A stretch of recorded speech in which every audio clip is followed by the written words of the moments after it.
안녕하세요, 아로니안입니다. 영화 블랙 위도우의 메인 빌런은 태스크마스터로 그 정체가 베일에 감춰져 있습니다. 하지만 예고편에서부터 강조된 것은 그의 비범한 능력인데요. 그는 DC 코믹스의 아마조나 마블 코믹스의 슈퍼 어드트레이드처럼 능력을 복사할 수는 없지만 그것의 인간 버전으로 생각할 수 있을 정도로 타인의 동작을 복사할 수 있습니다. 예고편에서는 이를 부각해서 태스크마스터의 캡틴 아메리카, 스파이더맨, 호크아이 같은 모습을 보여주었는데요. 이로 인해 팬들로부터 영화 속에서 블랙 위도우 대 어벤져스, 블랙 위도우 대 블랙 위도우 같은 액션을 태스크마스터를 통해 기대할 수 있게 만들어 주었습니다. 과연 그의 능력은 무엇인지 원작에서의 능력을 한번 살펴보도록 하겠습니다. 태스크마스터는 보자마자 상대의 행동을 따라할 수 있는 능력을 갖고 있습니다.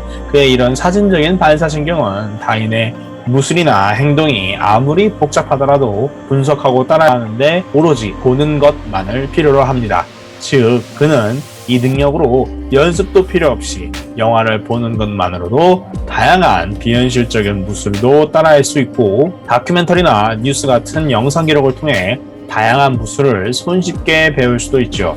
실제로 그는 뉴스를 통해 캡틴 아메리카, 방패, 호크아이, 활, 퍼니셔, 총, 불사이 같은 사격 장인들의 스타일을 따라하고 반격하는 법을 배웠고 블랙 나이트, 소즈맨, 실버 사무라이 등의 검술 장인들, 또 데어데블, 일렉트라, 아이언 피스트, 샹치 같은 무술 장인들의 스타일도 익힐 수 있었습니다.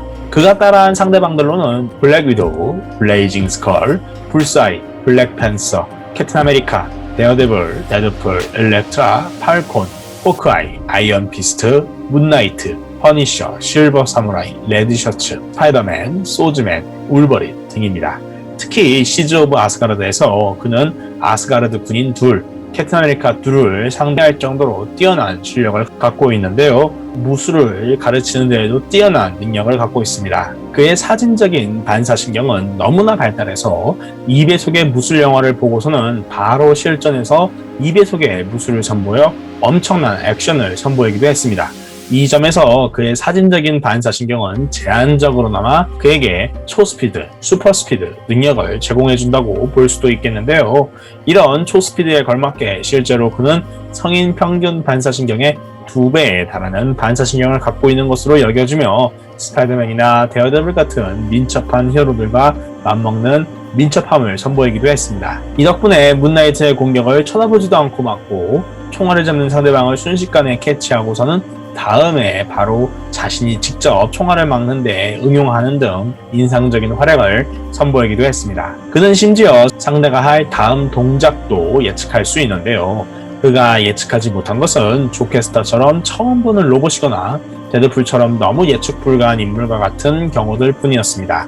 그는 이 능력을 이용해 악기도 잘 다룰 수 있고 운동 종목에서도 잘할 수 있으며 심지어 포커 같은 도박, 게임 영역에서도 탁월한 성과를 낼 수 있는데요. 이뿐만 아니라 정교하게 목 근육을 캐치해서 이걸 그대로 자신에게 응용해서 복사할 수 있습니다. 나름의 연습은 필요하지만 이를 통해 상대방의 말투와 목소리를 비슷하게 따라할 수 있습니다. 또한 쉴드에서 배운 최고의 첩보술과 생존술을 갖고 있습니다. 이 덕분에 그는 다양한 생존 방식에 능통해서 호흡이나 심장 박동을 조정해 장기간 극한의 환경에서 제한적으로나마 생존할 수도 있습니다. 수많은 화기류, 총기류, 검류 등의 온갖 종류의 무게도 능숙하며 일상생활의 소품도 무기로 사용할 만큼 응용력이 풍부하고 수많은 무술과 사격술에 능통하기도 합니다.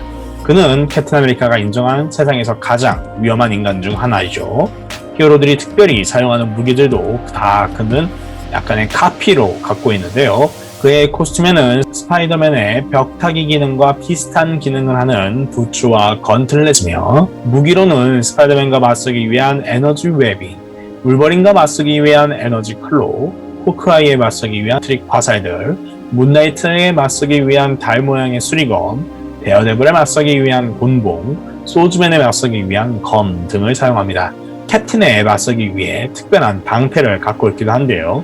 여기에 후천적으로 나치에 실패한 슈퍼솔저 세럼, 혈청을 맞은 것으로 설정이 추가되어서 뇌가 정보를 흡수하는 능력이 더욱 빨라지고 정확해졌으며 그 정보를 오랫동안 유지할 수 있게 되었는데요.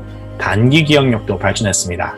다만 태스크마스터의 프로필에서 메르세데스 관련된 부분에 나온 것처럼 그는 타인의 행동을 복사할 때마다 자신의 사적인 기억을 지워야 하는 약점이 생겼습니다. 또한 이 혈청이 그에 대해 문제를 일으켜서 동작에 대한 기억력은 강화되었을지언정 정작 맥락, 특정한 기억 등은 기억력이 약해진 상태가 되었습니다. 기억력 문제는 꽤나 심각해서 때로는 자신이 누구이며 왜 이곳에 있는지 모를 때도 있습니다. 타인을 만나도 그 타인이 누구인지만을 알 뿐, 그 타인의 동작이 무엇인지만을 알 뿐, 그 타인과의 사건은 기억 못하는 경우도 있죠.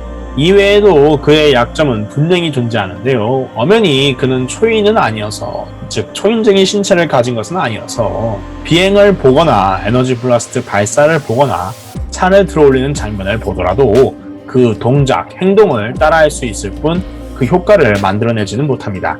마찬가지로 빠른 신체 활동도 시간적으로 제한이 있을 수밖에 없습니다. 그의 몸이 초인이 아니기 때문에 지속적으로 초인들처럼 빨리 움직일 경우 근육에 상당한 무리를 가하기 때문입니다. 태스크마스터의 이런 능력들은 MCU에서도 그에 맞게 자세히 구현될 것으로 보입니다. 비록 원작에서 그의 기원과 기억력에 대한 멋진 비극, 즉 메르세데스 파트가 MCU에서 소개되기에는 영화 블랙 위도우의 러닝타임이 4시간이 아니라는 점이 있긴 하지만 MCU에 걸맞게 태스크마스터의 능력에 대해 설명할 방법은 언제든지 있기 때문이죠. 태스크마스터의 능력 활용이 다채로울 것인 만큼 그를 MCU의 다른 작품들에서 볼 수 있었으면 좋겠고 그때마다 다채로운 액션들을 보여줬으면 좋겠습니다. 과연 태스크마스터를 통해 어떤 놀라운 액션이 나올 것인지 기대가 됩니다.